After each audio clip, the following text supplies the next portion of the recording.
Hi, and welcome to your first iOS programming tutorial. Today's just going to be an introduction to how to develop your first app for iOS, and we're going to start by developing a very simple app.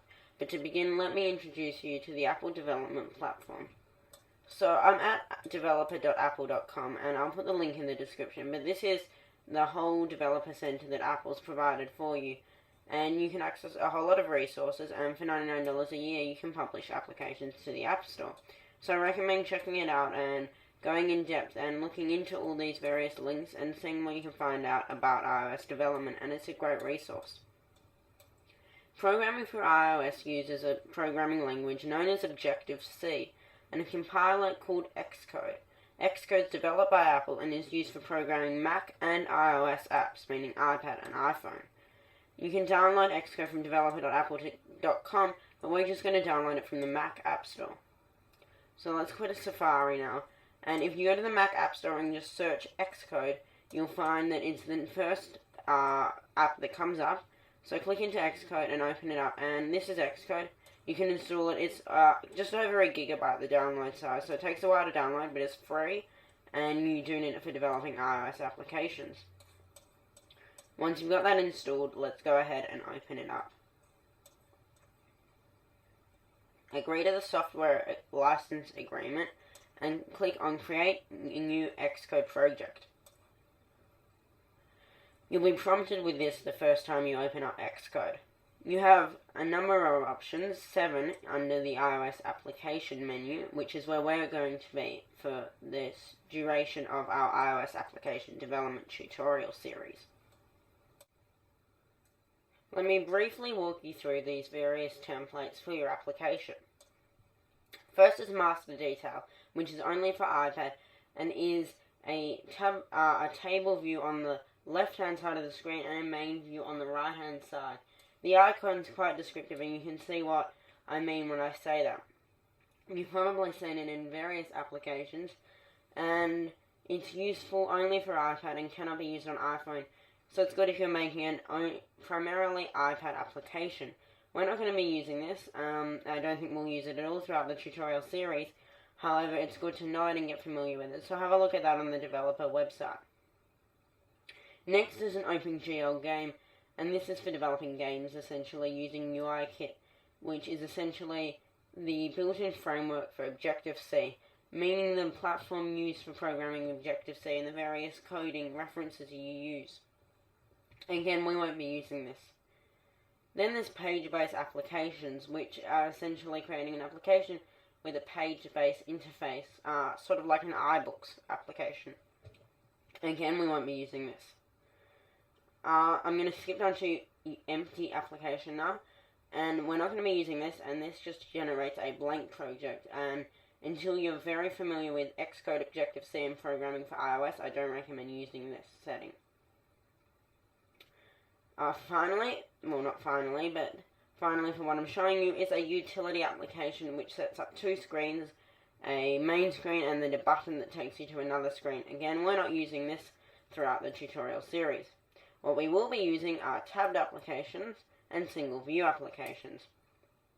A tabbed application is a blank application that has a tab bar at the bottom and two views already set up. Tab bars are seen in many iOS applications, even system applications such as iTunes and the App Store, which both use a tab bar at the bottom of the application for navigating throughout the various screens.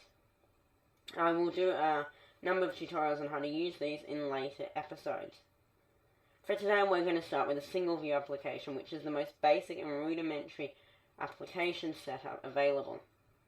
So click on single view application and then click next. Now you need to set up a product name, an organization name, and a company identifier. The product name is the name of your app and the name that will appear on the home screen of your device's phone or tablet. Let's call this one Hello World. The organization name is a unique identifier for your organization. By default, it's set to your Mac username, but we can change this to anything we want. I'm going to make mine My Apps. Then you need a company identifier. Now, put your company name or just your name if that's easier. Now, the one thing you may have noticed is you cannot use numbers. I'm just going to put my own name. Before your company identifier, it's a good idea to put the word com dot. This generates a unique bundle identifier. There are often cases where there's more than one app with the same name on the App Store or on the user's phone, and the only thing that will differentiate these is the company identifier, is the bundle identifier, And the bundle identifier is formed with your company identifier plus your product name. It's essentially a reverse domain. So say you have a website that is 99centsappdevelopment.com, on your bundle identifier it will be com.99centsappdevelopment. And then your project name. Leave the class prefix, you don't want to be editing that. For devices, you can select a universal, iPhone or iPad application. I'm going to do iPhone for this basic Hello World application. Make sure unit tests are included by checking this box, which by default is checked, and automatic reference counting is also selected, which you might have heard referred to as ARC. Then we're also going to be using storyboards, which are the most modern design interface layout for developing iPhone applications, and I'll show you what I mean by that in just a moment. Throughout this tutorial series we will be using storyboards, but I will also briefly cover nibs, and if you don't know what those are, don't worry, you don't need to.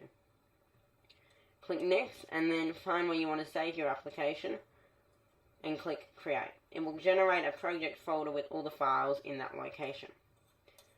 The first screen you'll see will look quite daunting, and let me move my screen over a bit so you can see more of it. It seems complex, but it's really not. At the top of your screen you have your status area. There's a Run button for running your application and a Stop button for once you've started running your application. You've also got the scheme, which is essentially where do you want to run your application to.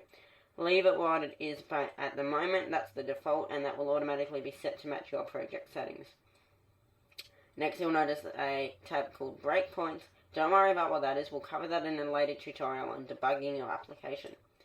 Then you've got your status window, which gives you any important messages relating to your application and where you can find more information about them, as well as progress on, for example, running your application.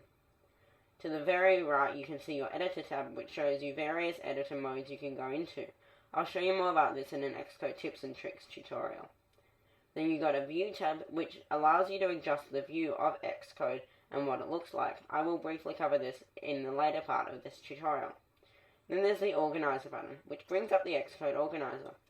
Click that and you'll be taken to the Projects tab. Click on Devices and you can see all the devices that you have registered. If you're not an Apple developer, which costs $99 a year and you can purchase at the developer.apple.com website, you won't be able to add devices and run applications on real-life devices. So I do recommend paying the money because it's well worth it. Then you've got your repositories. So that's mainly for if you have a Git repository that you want to upload your application to, and Xcode can do that for you. Documentation is a built-in documentation set built right into Xcode, so you don't even need to visit the developer website and find out more information, and there's even videos you can watch on the development process, and I will also show you how to access these from in your code directly. Back in the main Xcode window, we can see to the left we have this view here, and that's called our hierarchy panel. It shows us the hierarchy of all our files. So at the top we've got our whole project. Then we have all our files which run the application, all the frameworks, and a framework in object-oriented programming, which is what this is essentially a set of commands that you can then reference. So it's like a library, which is exactly what it's called. You can say, I want to use code from this library, and then use it in your application with minimal effort.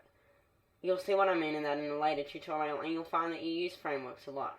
Right now it probably seems very daunting, and you probably have no idea what I'm talking about, but you will get used to the idea of using frameworks. Then you've got a file called Hello World Test, or your app name tests.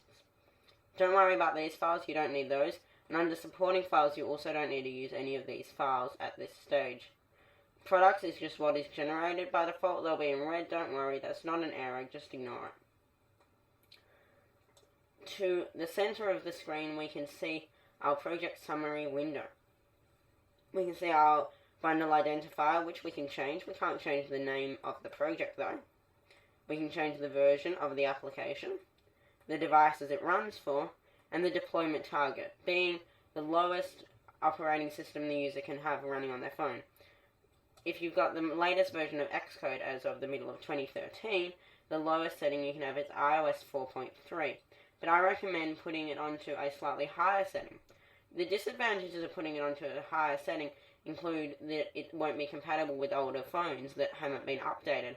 However, if you put it to, say, iOS 4.3, you won't be able to use some of the system features provided by iOS 6, such as built-in Facebook integration, which can be a problem in your application. It really depends what you're developing for. And throughout the tutorials, at the start of each tutorial, I will tell you what deployment target to set the application to match the code that we'll be using in our application. Don't worry about the main storyboard or the main interface, but let's have a look at supported interface orientations, which is fairly simple to understand what it does. You go to portrait. Does your application support portrait, upside down, landscape left, or landscape right? If it's got a black background, it means it supports that, and to make it unsupport that, just click on it, and then you can click again to support it. I want my application to work only when the phone is oriented in a portrait orientation facing up. The reason that upside down is not selected by default is on an iPhone, if the application is interrupted by a system function, say a phone call, and the phone is upside down, there may be a problem for the user. Apple don't discourage you using an upside down orientation, however it isn't recommended, and it's better just to leave it as portrait if your application is only going to support portrait. The status bar is the status bar at the top of your phone, and you can change what it looks like initially. We'll go into more detail on that later. Then there's the loading images, known as launch images, and the icons, which I'll also go into more detail about. Then all of this is all complex, and you really don't need to worry about it for now. If you do ever want to change your project name, just go to the right of the screen, and you'll notice under the Identity tab, which you may not be able to see, so just click the triangle, you'll see Project Name Hello World. If I want to change this, I can just change it to whatever I want, press enter, and then Xcode will automatically ask me to rename all of these files. I'll click yes, and enable the snapshot, meaning that it pretty much just creates a backup. And now my project is called Hello World App. And if I go into a phone and run it, you'll see that on the home screen it will say Hello World App.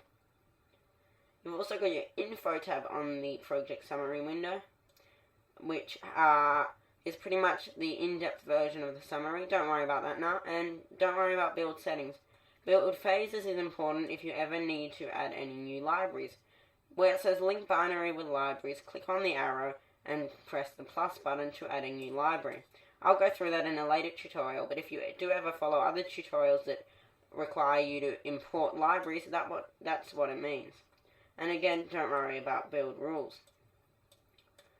So that's the basics of Xcode, and I'll go into more detail about how we can use it in the next tutorial, where we will create a basic Hello World application that takes the text a user entered into a text field and puts it into a label.